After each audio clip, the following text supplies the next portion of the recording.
Hello audience, কেমন আছো সবাই? আশা করি সবাই খুব ভালো আছো। আর আমার নাম জুমরাজ, তোমরা দেখছো আমার ভিডিও।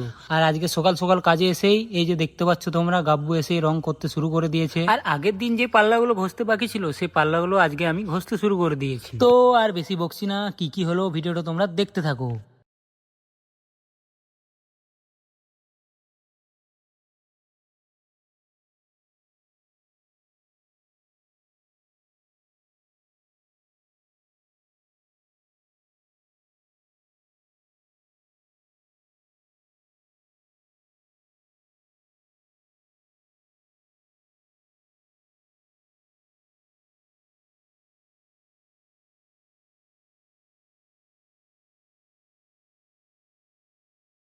আর গাব্বুরও রং মারা শেষ, আর আমার ওই পাল্লাগুলো ঘষাঘষি হয়ে গেছে, তাই দুজন মিলে চলে এলাম দরজার পাল্লাগুলো ঘষাঘষি করতে। তো তোমাদের ভিডিওটি যদি ভালো লেগে থাকে তো অবশ্যই ভিডিওটি একটি লাইক করে শেয়ার করে দিও। আর এই ধরনের ভিডিও পাওয়ার জন্য চ্যানেলটিকে সাবস্ক্রাইব অথবা ফলো করে রাখো কিন্তু। আর এই পাল্লাগুলো ঘষাঘষি হতে ঝেড়ে রেডি করে রেখে দিলাম, কালকে এসে আবার প্রাইমার করবো। তো আজকের মতো আমাদের কাজ শেষ, তো দেখা হচ্ছে পরের ভিডিওতে। টাটা।